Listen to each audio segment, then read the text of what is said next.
लड़ सकते हैं। और हम तो मालेगांव शहर के अंदर रहते हैं, रोज एक नई मुसीबत हमारे शहर पर आती है, मुसलमानों पे आती है। हमको तो आदत हो गई है, हमको आदत हो गई है। लेकिन 5 जिला, छोटे छोटे देहात, छोटे छोटे गांव, ऐसे एक मुसलमान, आप भी सोचिए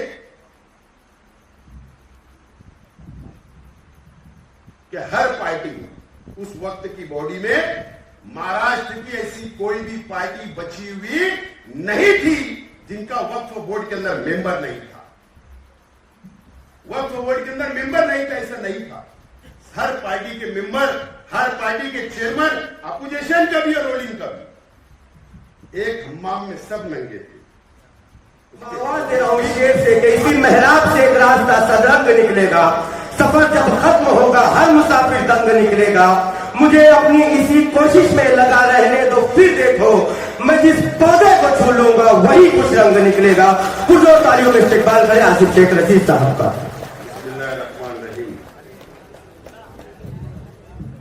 माइनॉरिटी डिफेंस कॉन्फ्रेंस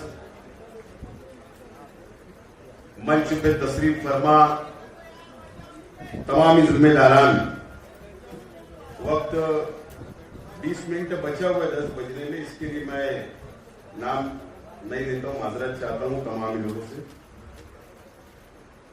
तमाम जिम्मेदारान और मेरे सामने तशरीफ फरमा अहमदनगर, नासिक, धूलिया, नंदुरबार और जलगांव से आए हुए, अलग अलग तालुका, अलग अलग देहात, अलग अलग डिस्ट्रिक्ट से आए हुए तमाम ही हमारे मेहमान और तमाम ही मेरे मीडिया के साथी, दोस्तों और साथियों, सबसे पहले मैं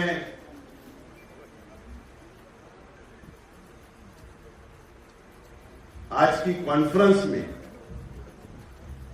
4 बजे से मुसलसल जो हमारे स्पीकर है, अलग अलग टॉपिक पर, अलग अलग मसाइल के ऊपर अपना वक्त दिया, आपको मुकम्मल मालूमात दी और अपना वक्त निकालकर पूना, मुंबई, औरंगाबाद, जलगांव, अहमदनगर, तमाम ही अलग अलग इलाकों से यहां पर आए, अपना वक्त दिया। मैं आप तमाम ही लोगों का बहुत बहुत शुक्रिया अदा करता हूं। और तमाम ही मेरे सामने मौजूद जो 5 जिले से आप लोग आए, अपना वक्त, अपना माल लगाकर आप लोग यहां पर आए और मुसलसल 6 घंटे से आप लोग यहां पर बैठे हैं। मैं माइनॉरिटी डिफेंस कमेटी की जानिब से, एहलियान मालेगांव शहर की जानिब से आप लोगों का शुक्रिया अदा करता हूं। और माइनॉरिटी डिफेंस कमेटी के तमाम ही हमारे अराकीन जो तकरीबन 1.5 महीने से इस कॉन्फ्रेंस को कामयाब बनाने के लिए मेहनत की, जद्दोजहद की और दावतनामा लेकर अलग अलग जिले में गए, अलग अलग ताल्लुके में गए, अलग अलग देहात में गए और मेहनत की, मैं उन तमाम ही साथियों का भी बहुत बहुत शुक्रिया अदा करता हूं। दोस्तों और साथियों, तमाम ही मुकर्रिर हजरात ने आपको मुकम्मल और तफसील बात आपके सामने रखी है, मैं उसको रिपीट नहीं करना चाहूंगा। लेकिन आप लोगों को मुबारकबाद देता हूं कि आप लोग, हमको नहीं लगता था, मुझको 5 बजे तक भी नहीं लग रहा था कि कॉन्फ्रेंस कामयाब होगी। आप लोग इतने बेदार हो गए, लेकिन अल्लाह का करम है, आप लोग जो बेदार हुए हैं, आप बिल आया है, काला कानून आया है, आप उसको समझ चुके हैं, इसलिए आप बेदार हैं, आपको फिक्र है। और आज हम यहां पर सर जोड़ कर बैठे, आप लोगों को मालूमात दी गई, आप लोग यहां से मालूमात लेकर जाएंगे। मैं आपसे वादा करता हूं, आप लोगों को यकीन दिलाता हूं, माइनॉरिटी डिफेंस कमेटी की जानिब से कि कॉन्फ्रेंस खत्म हो जाएगी। हमारे कई साथियों ने कहा कि ऐसा ना हो कि ये आज कॉन्फ्रेंस खत्म हो जाएगी, उसके बाद ये सिलसिला बंद हो जाएगा। मैं हम तमाम ही जिम्मेदारान को भी यकीन दिलाता हूं, आप लोगों को भी यकीन दिलाता हूं कि यहां से जाने के बाद चाहे वो 5 जिले के हो आप लोग, या महाराष्ट्र के जिन लोगों के मस्जिद के मसाइल हो, मदरसे का मसला हो, दरगाह का हो, खानका का हो, कब्रस्तान का हो, ईदगाह का हो, या वक्फ की हमारी प्रॉपर्टी का मसला हो, अगर आपको लगता है कि हमारी मदद लेना है तो आप आधी रात को हम लोगों को याद करो। हम आपके ताना बसाना, आपके मसाइल हल करने के लिए आपके गांव तक, आपके शहर तक इंशाअल्लाह जरूर लाएंगे, ये यकीन हम लोग आपके लाए। मुझे पता है कि वक्फ बोर्ड के ऑफिस में जब आप लोग जाते हैं, सब थक चुके हैं। कई यहां पर बैठे कई साथी होंगे, सिर्फ वहां जाना है, तारीख लेना है, आना है, कोई काम वहां पर नहीं होता। लेकिन मैं आपको यकीन दिलाता हूं कि हम लोग सियासी लोग, समाजी लोग हैं, और आप लोगों से जो काम आप नहीं ले सकते हो, वो काम हम बहुत अच्छी तरीके से ले सकते हैं। ये बात आप नोट करें। जरूरत पड़ने भी तो हमारा काम अगर अंदर के ऑफिस में नहीं हुआ तो हम गेट पे बैठ जाने वाले लोग, हम तो ऐसे लोग। तो आपको यकीन दिलाता हूं कि आप लोग जो भी काम लाएंगे, हम आपके साथ आइंदा भी खड़े रहेंगे इंशाअल्लाह। आप लोगों का साथ रहा तो हम लोग ये लड़ाई को आगे तक इंशाअल्लाह लड़ते रहेंगे आप लोगों के लिए, इस बात का मैं यकीन दिलाता हूं। आज मुझको ये मंच मिला, मुझे कुछ चंद बातें बोलना है। आज मैं यहां कोई सियासी हैसियत से नहीं खड़ा हूं, यहां अलग अलग पार्टियों को, अलग अलग विचारधारा को मानने वाले लोग भी मौजूद हैं। लेकिन मैं एक एमएलए रह चुका हूं 5 साल, मेरा अपना तजुर्बा मैं आपके सामने रखना चाहता हूं। मैं 2014 से 2019 तक मैं एमएलए था। उस वक्त भी बीजेपी की सरकार थी, और उस वक्त भी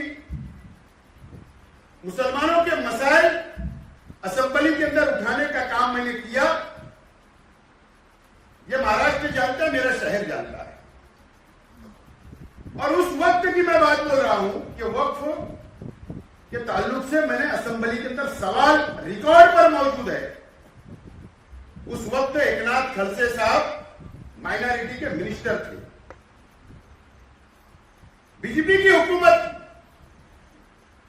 कोई भी मुस्लिम एमएलए, कोई भी मुस्लिम मिनिस्टर उस सरकार में नहीं था। उस वक्त मैंने सवाल किया कि महाराष्ट्र के अंदर वक्फ की कितनी प्रॉपर्टी है, कितने एकड़ है। जवाब आया था, और एकनाथ खड़से साहब ने असेंबली हाउस के अंदर खड़े रहकर कहा था कि महाराष्ट्र के अंदर तकरीबन अंदाज 1 लाख एकड़ मुसलमानों की है, वक्फ की प्रॉपर्टी है, और वो मुसलमानों की प्रॉपर्टी है। ये जवाब माइनॉरिटी मिनिस्टर को उस वक्त था। दूसरा सवाल मेरा था कि अतिक्रमण कितने पे हुआ है। तो दूसरा सवाल का जवाब यह था कि 70,000 एकड़ जमीन के ऊपर अतिक्रमण इस महाराष्ट्र के अंदर। ये रिकॉर्ड की मैं बात बोल रहा हूं, जो महाराष्ट्र के असेंबली के रिकॉर्ड पर मौजूद है। उसके बाद हमने बहस हुई, हमने कहा ये अतिक्रमण कब निकलेगा। उन्होंने कहा कि हम एक वक्फ बोर्ड को फंड देंगे, अधिकारी देंगे, अतिक्रमण निकालेंगे। बातें तो बहुत होती है लेकिन उस पर अमल नहीं होता, उस पर अमल नहीं होता। माफ करना, मैं कुछ बातें बोलूंगा, हो सकता है किसी को बुरा लगे तो मैं माफी चाहता हूं, लेकिन सच्चाई है कि पिछले 5 साल जो हुकूमत थी, अलग अलग पार्टियों ने हुकूमतें की, मैंने महाराष्ट्र वक्फ बोर्ड ऑफिस के अंदर माहिती अधिकार लगाया, मैंने खुद। और बाबा सिद्दीकी साहब, अल्लाह उनको जन्नत नसीब करे, उन्होंने भी आदमी लगाकर लगाया। हमारी बातचीत हुई मुंबई में और हमने सवाल पूछा, माहिती अधिकार लगाया कि इन 5 सालों के अंदर महाराष्ट्र वक्फ बोर्ड ने कितने ठहराव मंजूर किए, कितनी तजवीज मंजूर किए, कितनी जमीनें छोड़ी है और कितनी जमीनें नहीं छोड़ी है। आज तक कोई जवाब नहीं आया, आज तक माहिती अधिकार का जवाब नहीं आता। लेकिन मुंबई के एक बड़े उद्योगपति को, मशहूर उद्योगपति को जमीन छोड़ दी जाती है, ऐसी तजवीज पास कर दी जाती है। सवाल यह है, कायदा तो अभी बना, मरकजी हुकूमत ने कानून तो अभी बनाई, लेकिन उस वक्त वक्फ बोर्ड था, कायदा नहीं बना था। मिनिस्टर मुसलमान, वक्फ बोर्ड चेयरमैन मुसलमान, वक्फ बोर्ड सीओ मुसलमान, वक्फ बोर्ड के तमाम ही मेंबरान मुसलमान, एमपी भी मुसलमान मेंबरान रहते हैं, एमएलए भी रहते हैं और अलग अलग कैटेगरी के भी, कोई हिंदू नहीं। फिर क्या वजह है कि उस वक्त भी एक उद्योगपति को करोड़ों की जमीन छोड़ दी गई मुसलमानों की, और ना जाने महाराष्ट्र के अंदर ऐसी कितनी जमीनें तजवीज पास करके छोड़ दी गई, कोई सवाल करने वाला नहीं है। और अगर कोई सवाल करता भी है, मालूमात मांगता भी है, तो उसको जवाब नहीं मिलता। मैं आज कुछ देर के लिए, मैं सियासी नहीं हूं, बहैसियत एक मुसलमान, आप भी सोचिए कि हर पार्टी में, उस वक्त की बॉडी में महाराष्ट्र की ऐसी कोई भी पार्टी बची हुई नहीं थी जिनका वक्फ बोर्ड के अंदर मेंबर नहीं था। वक्फ बोर्ड के अंदर मेंबर नहीं था, ऐसा नहीं था। हर पार्टी के मेंबर, हर पार्टी के चेयरमैन, अपोजिशन का भी और रूलिंग का भी, एक हम्माम में सब नंगे थे। उसके बावजूद भी तजवीज पास हो जाती और मुसलमानों को धोखा मिलता। और ठीक है, स्टेज लगते तो अलग अलग बातें होती, दुआई दी जाती मुसलमानों की, एक अलग बात है, लेकिन मुसलमानों को धोखे में रखा जाता है। मैं सिर्फ आपको ये बैकग्राउंड समझाने की कोशिश कर रहा हूं कि हमको धोखे में नहीं आना है। अब तो कायदा बदल गया, कायदा बदल गया। आज हम यहां सर जोड़कर बैठे किसके लिए? इसीलिए कि मरकजी हुकूमत ने नया कानून बना दी वक्फ बोर्ड का, इसीलिए बैठे हैं।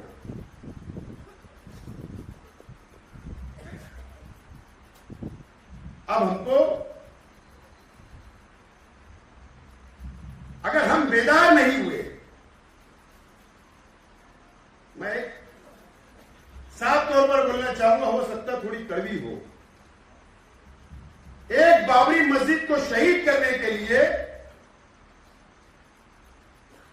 कई दिन की तहरीक थी, कई दिन की तहरीक थी। एक बाबरी मस्जिद के ऊपर कई वर्षों तक सियासत की गई, हिंदू मुसलमान को लड़ाया गया, लेकिन फिरका परस्त तंजीमों ने, फिरका परस्त पार्टियों ने बाबरी मस्जिद को शहीद कर दिया। आज हमको गम है आज भी गम है, आज भी दुख है। ये कायदा जो आया है, ये कानून जो आया वक्फ बोर्ड का, कुछ बातें मैं खुलकर नहीं बोलना चाहता हूं। स्क्रीन के ऊपर जो आपको बताया गया वो बात को आपको नोट करना है, नोट। मैं बार बार बोलता हूं कि हम सियासी भी है, वर्कर है, समाजी कार्यकर्ता है, हमको समझता है कि कॉर्पोरेशन में क्या चलता है, कैसे मंजूरी दी जाती है। आज मैं जिम्मेदारी से बोलता हूं कि यहां बैठे हुए पूरे महाराष्ट्र के अंदर, पूरे मुल्कों के अंदर हम लोग पेपर के अंदर बहुत कमजोर है। मैं ढके छुपे अंदाज में बोल रहा हूं। पेपर हमको तैयार करना है, उसके लिए मेहनत करना है। अगर हम मस्जिद के ट्रस्ट बनकर बैठे हैं, अगर हम मदरसे के ट्रस्ट बनकर बैठे हैं, या मजहबी मुकामात के हम ट्रस्ट बनकर बैठे हैं, तो जिम्मेदारी हमारी बढ़ जाती है कि अपना वक्त निकालकर पेपर जमा करिए। कानून के दायरे में आना पड़ेगा, पेपर मजबूत करना पड़ेगा।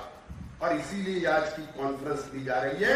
अगर आप वक्त नहीं दे सकते, माफी के साथ बोलता हूं, तो किसी नौजवानों को आगे लाइए, उनको ट्रस्ट बनाइए और उनको बोलिए कि आप आगे आकर नहीं, वक्त दीजिए। जब जाकर ये मसला हल होगा, जब जाकर ये मसला हल होगा। और नहीं तो हमको इस्तीफा दे देना चाहिए, हिसाब होगा, हमको भी हिसाब देना है। अल्लाह ना करे कि बिल्डोजर की सियासत, मौलाना उमरान साहब ने कहा कि यूपी में क्या इस महाराष्ट्र के अंदर आ गया।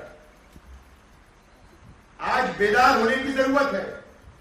यहां से जाने के बाद मीटिंगें लीजिए आप मस्जिद में, मीटिंग लेने के बाद अपने पेपर निकालिए, कहां हम कमजोर है, कहां हमारी जरूरत लग रही, कहां ये हमारे मंच पे बैठे हुए सब माहिर है, इनसे फोन करिए, राब्ता करिए, मालूमात लीजिए। हम वक्त देने के लिए तैयार है, लेकिन अल्लाह के वास्ते हम लोगों को खुशफहमी में नहीं रहना है। हम लोगों को काम करना पड़ेगा। जब जाकर हमारी मस्जिदें बचेगी, हमारा मदरसा बचेगा, हमारी खानकाहें बचेगी, हमारी दरगाहें बचेगी, ईदगाह और कब्रिस्तान बचेगी और हमारी प्रॉपर्टी बचेगी। जाने तो बड़ी 100 एकड़ 200 एकड़ जमीन खुली होगी तो ठीक है, वो लड़ाई लड़ेंगे, लेकिन आज हमको ये लड़ाई जरूरी है। आज हमको रोका जाएगा, हर तरीके से रोका जाएगा, बड़ी लड़ाई लड़ना पड़ेगी। और all India Muslim personal law board जैसा बोर्ड हमारे साथ है मुल्कों में, अलग अलग दीनी तंजीमें हमारी सरपरस्ती कर रही है। हम तो छोटे से गांव के वर्कर है, जो आज हमने सोचा कि आप लोगों को जोड़े और आप लोगों को सलाह मशवरा करे और कोई रास्ता हम निकाले। सरपरस्त तो बैठे हमारी सरपरस्ती करने के लिए। मैं आपसे गुजारिश करता हूं कि इसके ऊपर आप अमल करें। ये वक्फ बोर्ड की बात हुई। उसके बाद आपके शहर के अंदर फसादात हो, आपके शहर के अंदर लाउड स्पीकर अजान का मामला आता है। सुप्रीम कोर्ट की क्या गाइडलाइन है, कैसे एप्लीकेशन करना है, कैसे म्युनिसिपल काउंसिल, नगर पालिका, महानगर पालिका, नगर परिषद, ग्राम पंचायत, जिला परिषद, पंचायत समिति, लोकल बॉडीज के कैसे परमिशन हासिल करना, टाउन प्लानिंग के कैसे परमिशन हासिल करना। ये बात बिल्कुल सच है जो हमारे आर्किटेक्ट साहब ने कहा कि अगर आप मस्जिद के नाम की फाइल अगर दाखिल करोगे कि हमको बाहर का परमिशन मस्जिद बनाने के लिए दो, तो वो नहीं मिलने वाला है, नहीं मिलने वाला। 2004 के बाद 4 से लेकर 14 तक एक जीआर निकला होम डिपार्टमेंट में, मस्जिद, मदरसा, ईदगाह या अलग अलग धार्मिक स्थल, अलग अलग समाज के लोगों का अगर परमिशन उस नाम से मस्जिद मंदिर के नाम से चाहिए तो हुकूमत महाराष्ट्र गृह डिपार्टमेंट की मंजूरी जरूरी है। और उसकी प्रोसीजर इतनी हार्ड है कि गली से लेकर मुंबई तक फाइल दौड़ाना है, कलेक्टर वाया विभागीय आयुक्त, तो बहुत बड़ा प्रोसीजर है। और वो मंजूरी देंगे तो ही नगर पालिका रिटर्न प्रपोजल आएगा और रिटर्न उसके बाद ही मंजूरी मिलेगी। तो आप बताइए, आप खुद सोचिए कि नहीं मिल पाएगा तो इसके लिए क्या हिकमत अमली हो सकती है, वो भी हम लोगों को सोचना है, समझना है। और आपके शहर के जो भी मसाइल है उसके लिए भी माइनॉरिटी डिफेंस कमेटी, तो जब भी आप आवाज देंगे हम सियासत से ऊपर उठकर आप लोगों के काम करने के लिए तैयार हैं। दोस्तों और साथियों, 2014 में भारतीय जनता पार्टी की सरकार इस देश के अंदर आई। हम बहुत जल्दी भूल जाते हैं, बहुत जल्द भूल जाते हैं क्या हुआ 2014 के बाद से, क्या क्या हुआ इस देश के अंदर, ये आप लोग समझ लीजिए।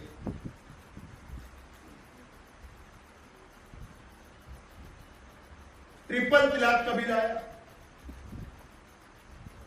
ट्रिपल तलाक का बिल आया, कानून लागू हो गया।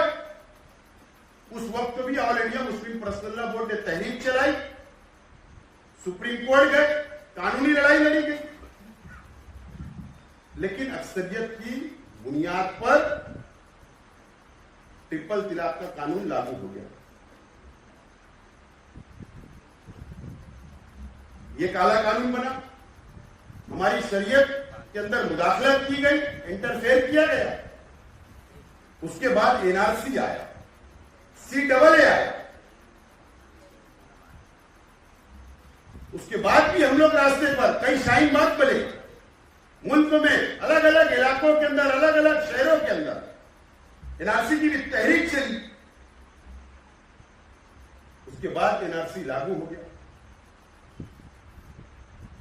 उसके बाद ही हम लोगों ने घबराकर, जज्बात में, सियासी लोगों से कांटेक्ट नहीं करते हुए एजेंट मार्फत पूरे मुल्कों के अंदर या मालेगांव हो, जन्म दाखला जरूरी है, जन्म दाखला जरूरी है, बनाना शुरू कर दिया। एजेंट के भरोसे आज सजा हम भुगत रहे। ये काला कानून बना। अभी वक्फ बोर्ड का बिल आ गया, काला कानून बना। सामान्य नागरिक कायदा आया, उसका ड्राफ्ट वगैरह तैयार हुआ, बाद में कुछ पेंडिंग चल रहा है। वक्त वक्त के ऊपर धमकियां मिलती है हमको केंद्र सरकार से, क्या हाल में लागू करेंगे। ये कायदा आया, आ जाएगा।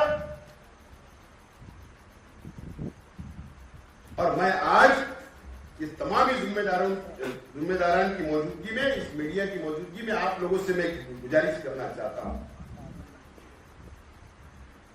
हमने हर काले कानून से लड़ा और लड़ते रहेंगे।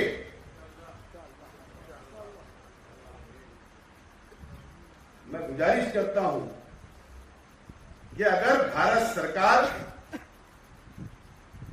अगर जनगणना करा रही है, भारत सरकार ये साल से जनगणना शुरू कर रही है और जातीय न्याय जनगणना कर रही है। मेरी बात नोट करके जाओ, 5 जिले के लोग हैं, इसलिए मौका मिला बोल रहा हूं। जातीय न्याय जनगणना करेगी, यानी जो जनगणना अब इस देश के अंदर होगी उसके अंदर एक कॉलम ये भी होगा अपना जात का, अपना मजहब का, ये भी होगा। अब हो सकता है तो जातीय न्याय जनगणना जब होगी तो कौन लोग करते हैं, कौन अपने घर तक आते हैं, या ग्राम पंचायत के लोग आएंगे, या जिला परिषद के लोग आएंगे, या स्कूल के टीचर आएंगे, या गवर्नमेंट के ऑफिसर आएंगे, या कोई एजेंसी के लोग आएंगे। आमतौर पर हमको समझता नहीं, आमतौर पर समझता नहीं कि फॉर्म कैसे भरना। वो आएगा, बैठेगा, कितने आदमी है, कितनी औरतें हैं, कितने बच्चे हैं, तुम्हारा धर्म क्या है, तुम्हारा मजहब क्या है, तुम्हारी जात क्या है, सब पूछेगा। आमतौर पर कम पढ़े लिखे लोग 4 का नाम बताएंगे, 2 का नहीं। एक का नाम बताएंगे, 4 का नहीं, मालूमात कम देंगे। डाटा जब चला जाएगा और हो सकता है उसके बाद ये नया फितना लाएगा और उसके बाद फिर एनआरसी लागू करेंगे। इसके लिए आज से बेदार होने की जरूरत है। जब वो जातीय न्याय जनगणना आएगी तो एक बेदारी मुहिम चलाना है, नौजवानों की फौज खड़ा करना है गांव गांव में, देहात के अंदर, शहर शहर के अंदर, और हमारे मुसलमानों की मदद करना पड़ेगी, मदद। और उसके बाद अगर हमने 100% इसके अंदर कामयाबी हासिल कर लिए, मैं मौलाना उमरान साहब से भी गुजारिश करूंगा कि all India personal law board और अलग अलग दीनी तंजीमें की भी जिम्मेदारान है, वो अपने अपने प्लेटफार्मों से पूरे मुल्क के अंदर ये तहरीक अभी से चलाए और एक टेप इस देश के अंदर अब ये बात हो ही जाए कि कौन से धर्म के कितने लोग हैं। कम से कम हमको 2 नंबर का सही मन तो कर देंगे बोलना, कम से कम इतना तो होगा जो 2 नंबर का सही हमको साबित करने की कोशिश आज की सरकारें करती है, कम से कम वो बंद हो जाएगा और कौन कितने करोड़ है इस देश के अंदर ये साबित होगा। और हमारी भी आंख खुल जाएगी, हमारी भी सियासी बेदारी आ जाएगी हमें, हम ये फैसले कर सकते हैं सियासी कि कौन सी हुकूमत को बैठाना है और कौन सी हुकूमत को गिराना है, ये फैसला हम कर सकते। लेकिन उसके लिए अगर शेख आसिफ यह भाषण करके अगर आपको मशवरा दे रहा है तो ऐसा चलेगा नहीं। शेख आसिफ को भी इसकी शुरुआत अपने घर से करना पड़ेगी और खुद निकलना पड़ेगा जब ये काम होगा। इसकी तैयारी आप आइंदा रखो, ये तैयारी आप लोगों को रखना पड़ेगा, जब जाकर हम हमारी कौम को हम बेदार कर सकते हैं और लड़ सकते हैं। और हम तो मालेगांव शहर के अंदर रहते हैं, रोज एक नई मुसीबत हमारे शहर पर आती है, मुसलमानों पे आती है, हमको तो आदत हो गई है, हमको आदत हो गई है। लेकिन 5 जिला, छोटे छोटे देहात, छोटे छोटे गांव, डरना नहीं है किसी से, मायूस होने की जरूरत नहीं। ये बीजेपी और आरएसएस हमारा कुछ कर नहीं पाएगी, कुछ नहीं कर पाएगी। मैं बोल रहा हूं फिरका परस्त हुकूमत भी नहीं कर पाएगी, सिर्फ हमको कानून का सहारा लेकर चलना है। एक लीगल सेल मजबूत अगर हमने कर लिया तो हम हर लड़ाई से कानून के दायरे के अंदर रहकर ये बीजेपी और आरएसएस से लड़ सकते हैं। मैं जिम्मेदारी से आपको ये बात बोल रहा हूं, हमको तजुर्बा है। और सब ये बीजेपी और आरएसएस की बात सब हिंदू भाई मान लेते, ऐसा नहीं है। अगर आज भी आप वोट परसेंटेज देखेंगे इस देश के अंदर पार्लियामेंट का, तो अपोजिशन को उनसे ज्यादा वोट मिली है। किसने दिया? अरे हमारे हिंदू, मुस्लिम, सिख, ईसाई सब ने दिया, उनसे इत्तेफाक नहीं है, उनकी विचारधारा से इत्तेफाक नहीं है, ना आरएसएस की, ना बीजेपी की, ना फिरका परस्त तंजीमों की। इस मुल्क के अंदर आज भी सेकुलर जहन रखने वालों की करोड़ों के अंदर तादाद है, वो ज्यादा है। बस भाईचारा बनाओ अपने गांव के अंदर, अपने शहर के अंदर, हिंदू मुस्लिम का भाईचारा बनाओ, छोटे छोटे प्रोग्राम लो, उनको अपनी खुशी के अंदर शामिल करो, हम उनकी खुशी के अंदर शामिल करो। ये बीजेपी और ये आरएसएस बस इनके उल्टी गिनती शुरू हो जाएगी, कुछ दिन शुरू हो जाएगी। इस तरीके से हमको ये लड़ाई को लड़ना पड़ेगा, जब जाकर हम लोग कामयाब होंगे। ये लड़ाई अब हमको लड़ना है। अभी आज की बात है, अभी मैं बाहर गया था, 5 महीने के लिए मीडिया के साथियों ने पकड़ लिया, तो सवाल कर दिए, बोले कॉन्फ्रेंस क्यों हो रही है?